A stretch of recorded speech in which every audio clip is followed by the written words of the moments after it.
Welcome back to the channel, everybody. Hope you guys are doing well. Thanks for joining today. We are actually going to do the power move today. This is episode 26 now.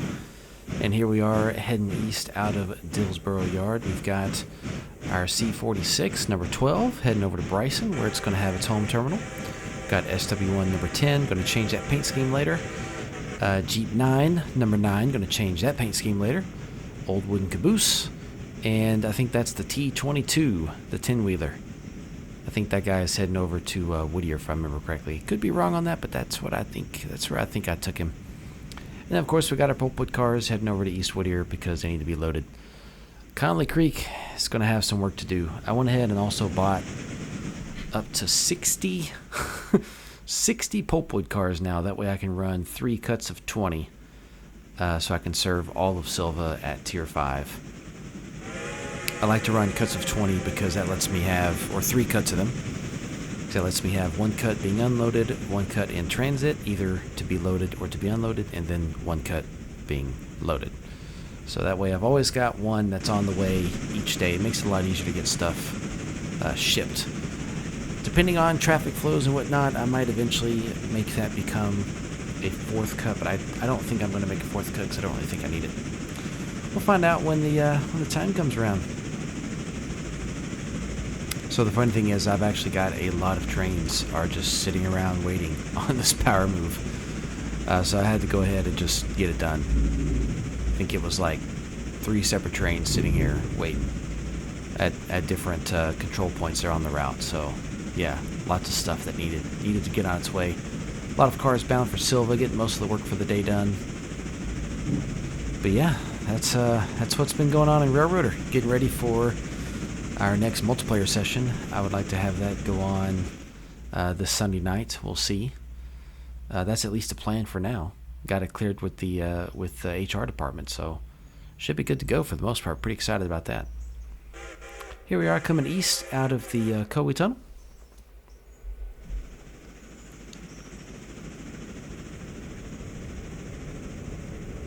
Look at that. Oh, and the 1 car bound for Wilmot. That's right. Slay Mika.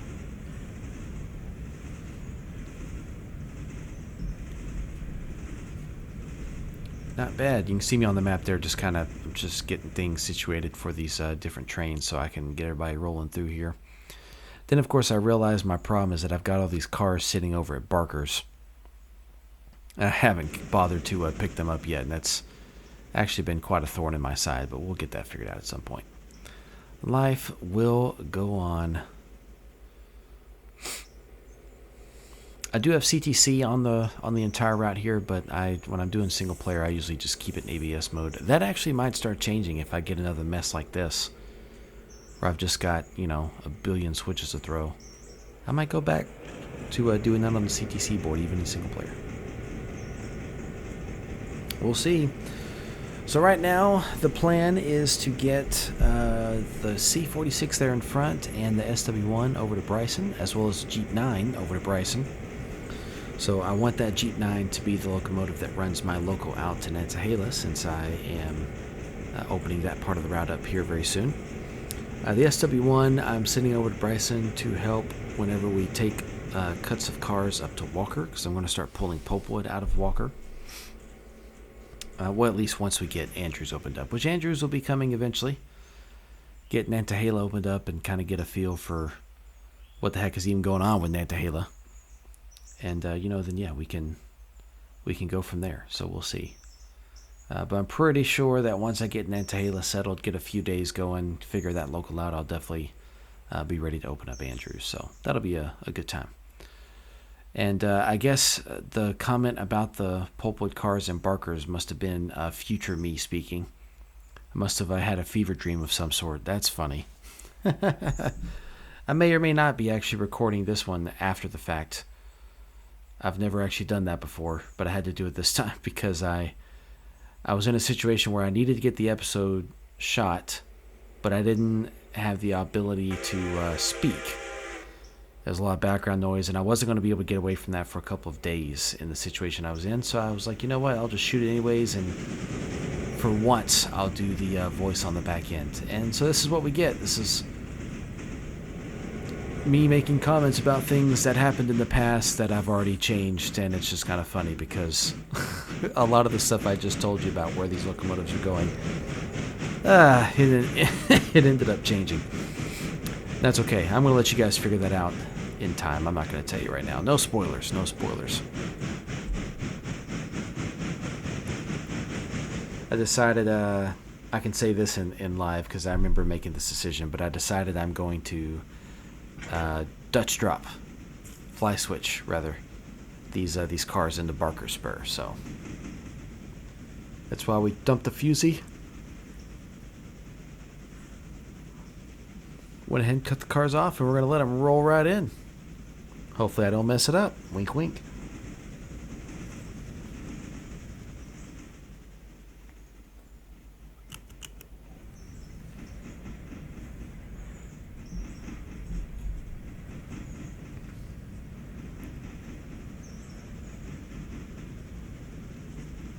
Look at that. Nice and gentle. Almost like I've done it way too many times.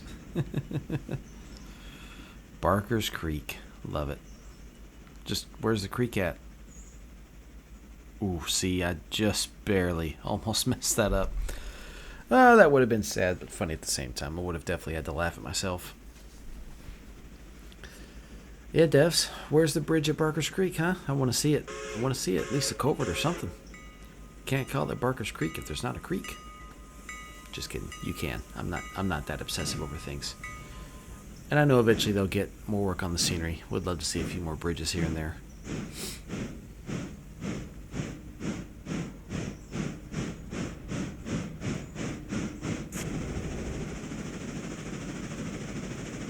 Briefly caught a glimpse on the map there of number 3 heading over to Silva.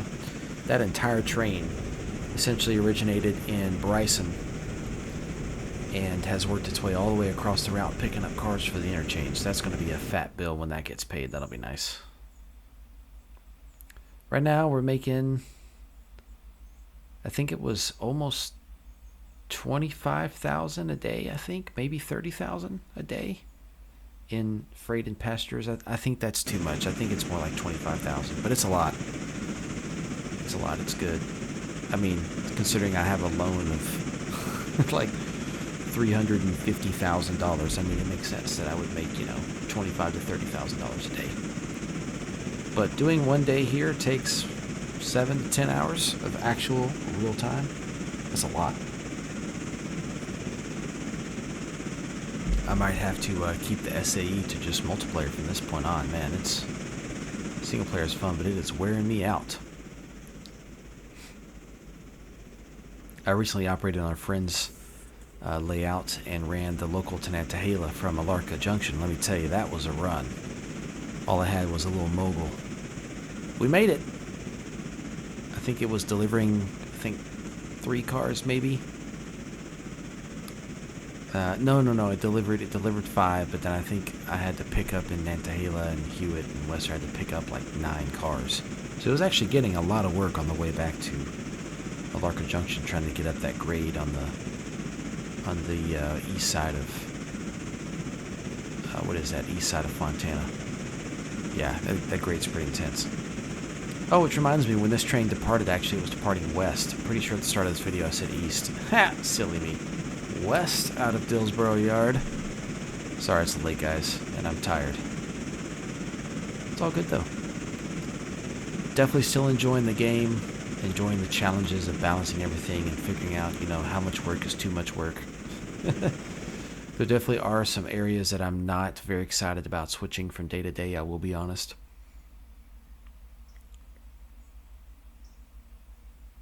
It's not bad enough yet that I'm willing to, cut contracts. Because for the sake of multiplayer, I want to have all the contracts, and I want them all at Tier 5. So it's definitely not to the point of cutting contracts. But at the same time, it is a lot of work, and it is wearing me out at times in a good way. Oh, wow, and the interchange is already really full. Holy cow. Oh, yeah, the Robinson Gap train has already come through. Yeah, number 3 spent some time in the shop because I broke number 3, which made me kind of sad. Had to learn my lesson, put it in the dirt. It's kind of funny at the same time. I forget exactly what the circumstances were, but it's probably involving me not paying very much attention. Or trying to do too much at once. That's the thing. When I play single player, I'm always just trying to do too much at once. The safety rating here on the SAE is just steadily dropping. It's just heading down, down, down, which is not the way we want it to go, but it is the way it's going. Look at that. A full interchange yard. Now to figure out how to get this locomotive out of here. So I decided we'll back him up, and then we'll fly switch those cars. I also decided I'm tired of that whistle. We're going to change it. That one was definitely too weak. That was my old pasture whistle. It's not a bad one. That Western Maryland 3-chime is fine. Man, I love that locomotive though. Definitely going to buy me another one at some point. Once we get Andrews, you know, the two of those will be our big, you know, across the map freight locomotives. Although I got to get a Burke too, you know, you got to have a Burke. Thing just never runs out of fuel and water. Look at that. Interchange bill. Love it. Making the money, ladies and gentlemen. Getting the bags. Yeah, sure enough, I see the play already. We're gonna fly switch this guy into the track there on the left. Ha! But that'll let the cars go right down the middle. See if we can do it. I'm crazy for trying, I'll be honest. This is a crazy move for sure.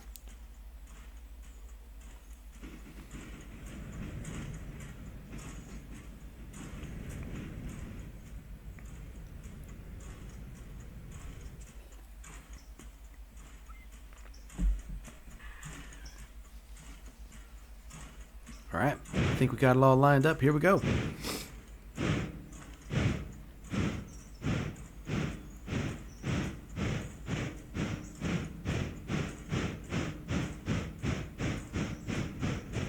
Challenge is, you know, this train is so long, half of it is still going uphill.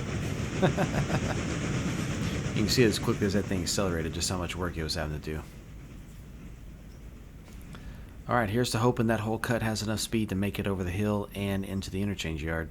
We'll find out.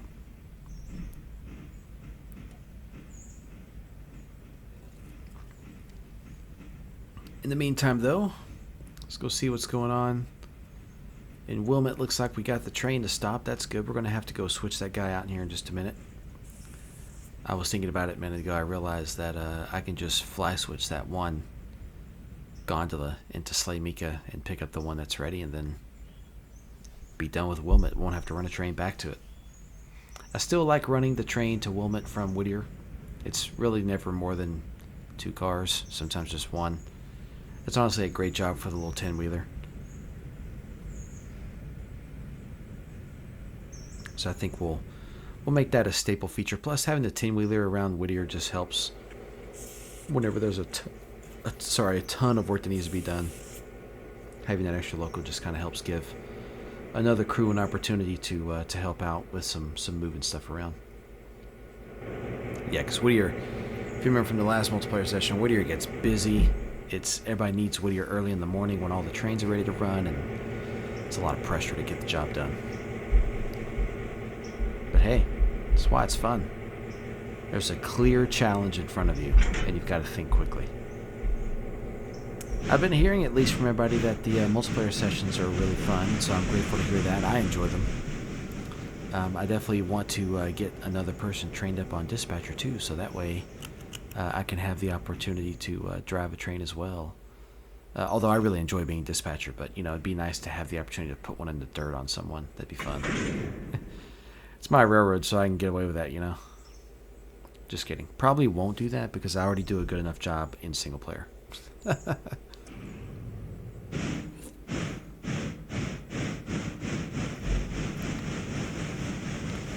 Decided it's not worth bothering to get this gondola behind the locomotive, because, you know, I could have just had like the SW come grab it or something. Decided it wasn't worth it, so we're just gonna keep him in front and shove him. But first, we're gonna get him out of the way here. Don't know why I did it that way. I don't know why I didn't just take him with me, you know, But I think at the time I was probably still deciding if I wanted him in front or not. It's all good. You live and you learn.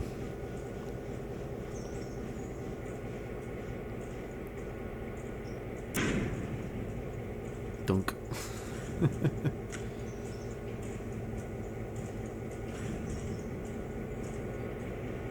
Now, I will say that C46 is the only locomotive under power. Everything else I've got cut out, so just tagging it along.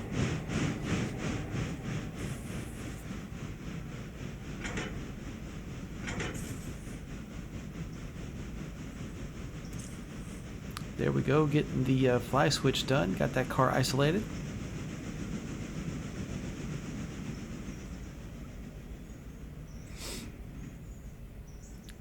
We'll see if he makes it. Nice thing is Wilmot's pretty flat, so should be just fine. I would be very surprised to find out he doesn't make it right where he needs to go.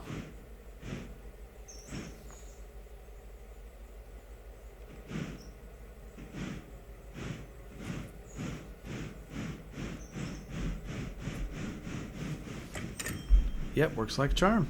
Got it.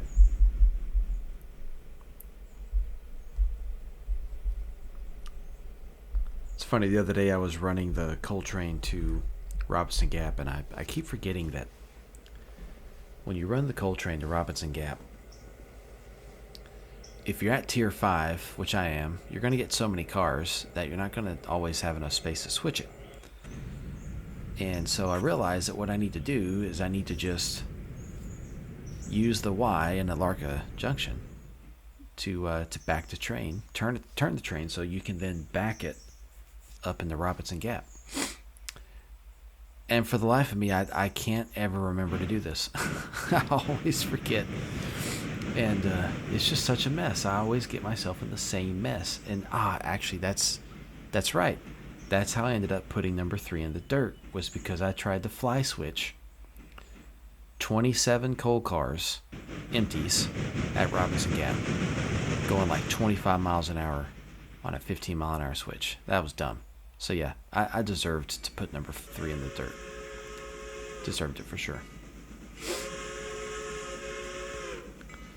Well, I'd like to introduce you to the SAE's money printing machine. This is our quantitative easing process 101. Here's where we literally print all the money right here. We're like the Fed in 2020. It's funny because I don't actually like Atlantics. Like, when I think of steam locomotives, I just never think of a 442. I think part of it's because they were really almost exclusively passenger trains for them, or passenger locomotives for the most part, and I'm really not too much into passenger trains. I'm really into freight movements and freight operations. I think that's a big reason why, but, you know, I got the Atlantic because it had, in my opinion, one of the best balances of coal and water, but yet also wasn't too unnecessarily powerful and therefore expensive.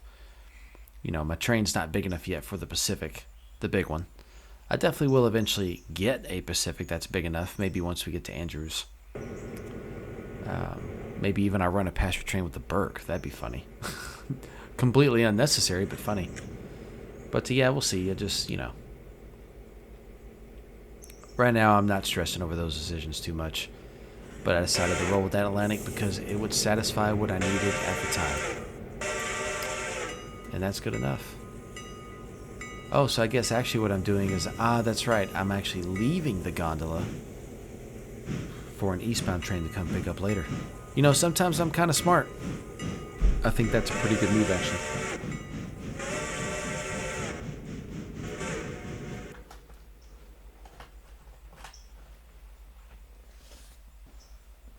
See what's going on over here in Whittier. A little change of scenery from that mess over there in Wilmot. Not bad, not bad. So I've got a train, yeah, in fact, the one we're bringing up with all those pulpwood cars, we're going to have it stop there in front of the crossover.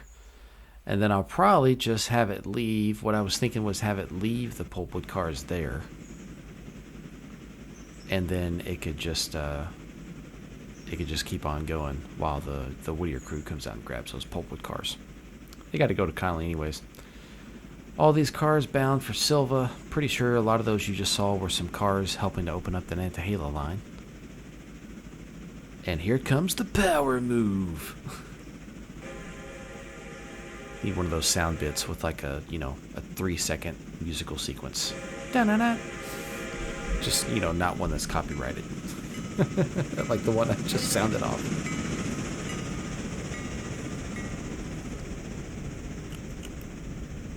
Thinking I'll probably use some Jeep 9s at some point as helper service out of Nantahala up Red Marble. Probably just keep them housed there in Nantahala. I know the diesel stand is not in Nantahala, but that's not a big deal to me. I can always just have them fuel up in Andrews. Running light up 5% is pretty easy. So, but yeah, I figured if I have a pair of Jeep 9s, then I don't really ever have to worry about any sort of power allocation to get a Red Marble grade, because you'll always have 130,000 more tractive effort right behind you to push you all the way up. And being that it's diesel, it take forever to run out. Although to be fair, if I base them in Nantahala, there's fuel and water literally right there for a steam locomotive too. So once again, I'm thinking that I'll do Jeeps, but you never know. I might buy myself another 210 too. It'd be a great use for one. Or a C46. You guys have heard me talk about how much I love the C46. This is now my third one. If you don't count the one that is on the AMC Railway, which is the short line to Appalachia. Definitely love my C46s. C55 is a great locomotive. I'm not the hugest fan of the model itself. And not because it's like, I'm not saying it's poorly modeled. I'm not qualified to speak on that. I'm just saying a steam locomotive of that particular design to me looks less aesthetically pleasing than the C46, even though they're both 280s. So, when it comes to a freight locomotive, at the end of the day, the real question is, does it just do the job? But, if I'm going to see these guys all the time, I'm going to have to look at them and, it is what it is. Sometimes I decide about things based on appearances, like the fact that I'm probably not going to keep those Atlantics. At some point, I'll probably dump them. It is what it is. Whittier, for the most part, looks manageable. Looks like all the work's been done there. Not bad. I'm definitely glad to have these wood chip cars coming in now. Fantastic. Grateful that we got some use on that spur. Wish it was a little longer so we could get more cars. Well, get more cars at once. I'm still at Tier 4 on the sawmill. I'm not ready to go to Tier 5 yet because that's going to force me to either do more log switching in Conley Creek or more log switching in Walker.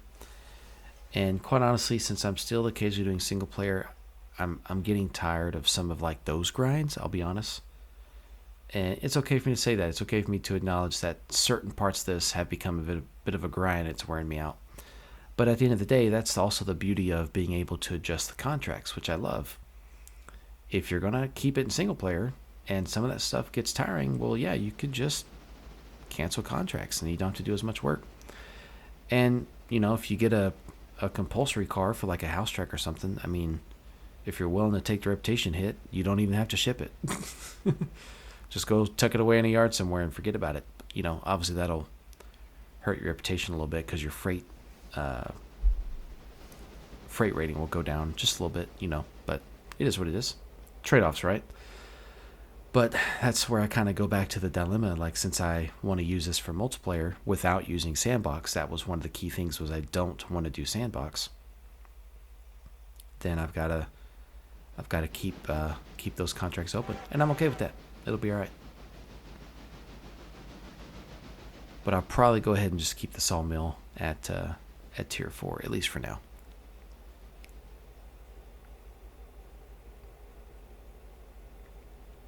So we're going to drop off the caboose, the 460, and all those pulpwood cars are going to stay right here in Whittier.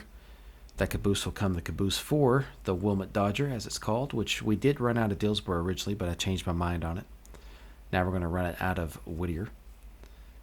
And then, yeah, we'll get the Jeep 9 and the SW1 and the C46 over to Bryson. So I've decided also, another big operational change, that from Bryson every day, we're going to run a train to the interchange in Silva.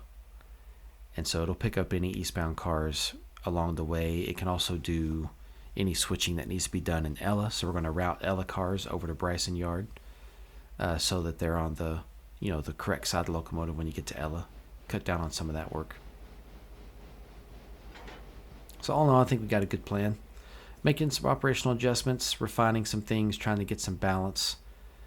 Ideally, I want to get to a spot where I've got anywhere from 12 to 16 operators on a session, and we're doing two-man crews. So that's, 6 to 8 trains at one time. I know it's definitely possible. I know that there can be a lot of variety, and, people can sign up for different jobs each time, and then it won't really feel repetitive. But then, they'll get the interaction with all the other people, and they'll get the dispatcher and a busy railroad. Just having a busy railroad is loads of fun for everyone involved. So as of right now, I've only heard positive feedback, which is great. I mean, I'm happy to hear the constructive feedback too if it's out there, but so far I haven't heard any. So as far as I know, everybody's having a wonderful time with the multiplayer sessions, and that makes me happy.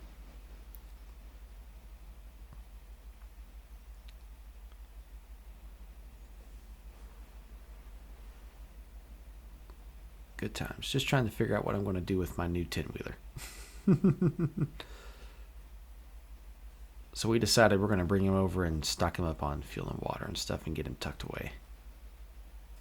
20 miles an hour, man. Moving fast through there.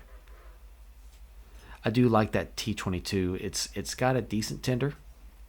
It's got reasonable enough power to actually be useful. Unlike the T17 or the G16, they're just so underpowered they really can only take a few cars up any sort of hill of any significance. And then the T23 is actually a passenger 10-wheeler because it's got the clear story on top. I don't like that one for anything except passenger, and even then the passenger train needs to be pretty light because it's pretty weak. But I used it for a while. If you go back and watch my older episodes, you'll see it. I used it faithfully for a while. It was a great locomotive for passenger. But the tender was just so small. So yeah, this 10-wheeler, the T22, is absolutely the GOAT when it comes to 10-wheelers here currently available on Railroader. It's just my 2 cents. Maybe with inflation, I should start saying my 50 cents. Yeah, it's just my 10 cents now, thanks to inflation. Yeah. Not getting political, just, cracking a joke at the fact that we all know inflation has been pretty bad the last few years. It is what it is.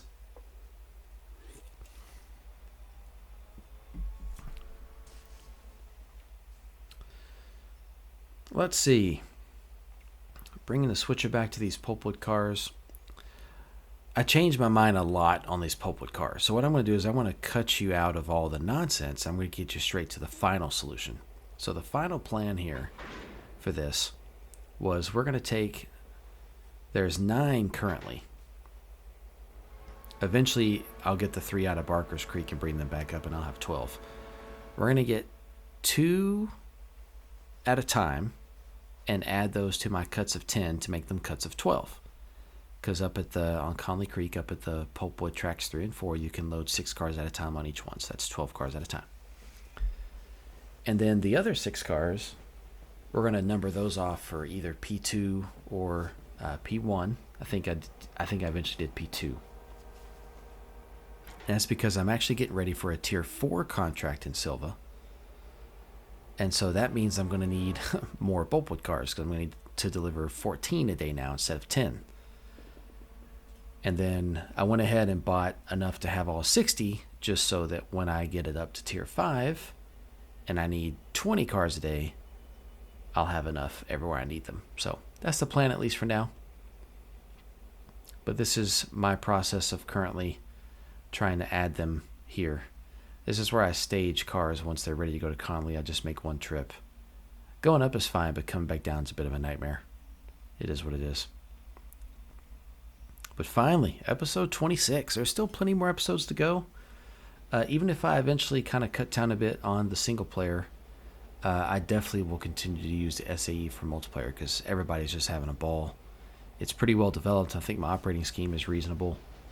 And we're going to start trying some cool stuff like doing some train orders, running with Form 19s instead of CTC, all that kind of good stuff. Timetable, class lights. So we'll eventually get into some of that, and when we do, we'll talk about it on the channel and talk about how you guys can enjoy that stuff too. So just add some creative variety that takes away some of the monotony.